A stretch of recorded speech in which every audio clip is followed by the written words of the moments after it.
పన్నీర్ బిర్యానీని సింపుల్గా కుక్కర్లో ఇలా చేసేయండి. చాలా చాలా బాగుంటుంది.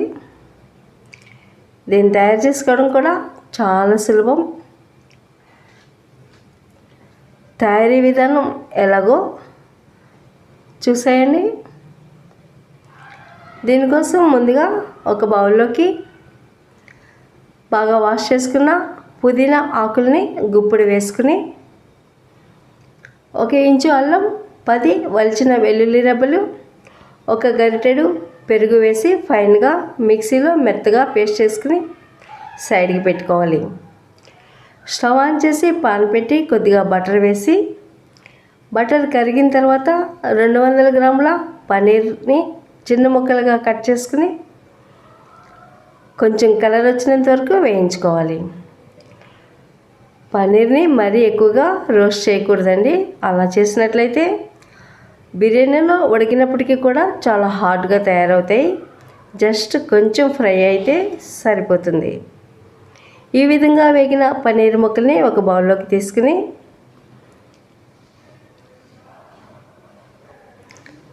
నెక్స్ట్ స్టవ్ ఆన్ చేసి కుక్కర్ పెట్టి కొద్దిగా బటర్, 3 చెంచాల ఆయిల్ వేసి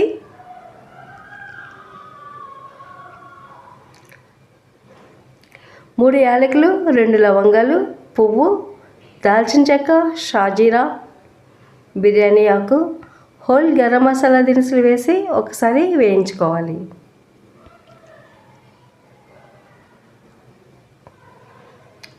గుప్పుడు జీడిపప్పులను కూడా వేసి ఎర్రగా వేయించుకోవాలి.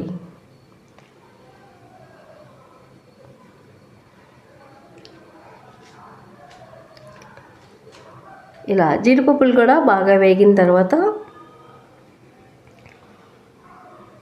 1 పచ్చిమిర్చి, 1 ఉల్లిపాయ చీరికలు వేసి కాస్త కలర్ మారేంత వరకు వేయించుకోవాలి. మీరు ఉల్లిపాయల ప్లేస్లో ఫ్రైడ్ ఆనియన్స్ కూడా వేసుకోవచ్చండి. ఫ్రైడ్ ఆనియన్స్ మార్కెట్లో కూడా అవైలబుల్గా ఉంటాయి. 1 టమాటా చిరికలుగా కట్ చేసుకుని పోపులో వేసుకోవాలి. టమాటా కూడా సాఫ్ట్గా అయ్యేంత వరకు మగ్గించిన తర్వాత ముందుగానే గ్రైండ్ చేసుకున్న పుదీనా, అల్లం వెల్లుల్లి పేస్ట్, పెరుగు కలిపిన పేస్ట్ని కూడా పోపులో వేసి కొంచెం దగ్గర పడినంత వరకు వేయించుకోవాలి. రుచికి సరిపడా ఉప్పు, 1 స్పూన్ కారం, పసుపు 1/2 స్పూన్, గరం మసాలా పొడి, ఇంకా ధనియాల పొడి, జీలకర్ర పొడి, స్పైసెస్ అన్నీ వేసుకుని ఒకసారి బాగా కలుపుకోవాలి.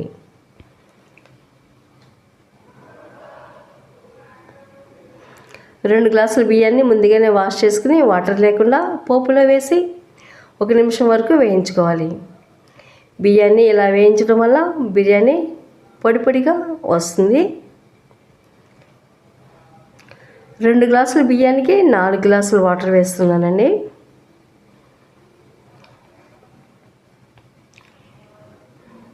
మీరు ఉప్పు సరిపోయిందో లేదో ఈ స్టేజ్లో చెక్ చేసుకోవచ్చు.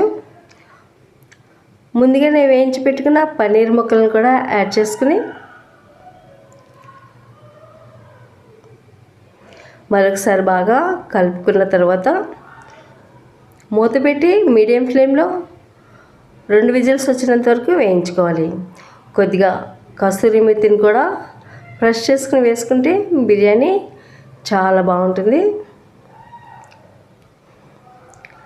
2 విజిల్స్ తర్వాత ప్రెషర్ పోయిన తర్వాత మూత తీసి చూస్తే పొడి పొడిగా పన్నీర్ బిర్యానీ తయారైపోయింది.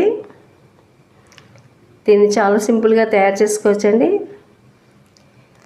సడన్గా గెస్ట్లు వచ్చినా లేదంటే కూరగాయలు లేనప్పుడైనా ఈ విధంగా పన్నీర్ బిర్యానీ తయారు చేసుకోవచ్చు. ఎగ్ కర్రీతో పన్నీర్ బిర్యానీ తినడానికి ready. Tasty and healthy paneer biryani మీరు తయారు చేసుకుని మీకు ఎలా కుదిరిందో మీ ఫీడ్బ్యాక్ని కామెంట్ ద్వారా నాతో షేర్ చేసుకోండి. Friends, this is my new channel.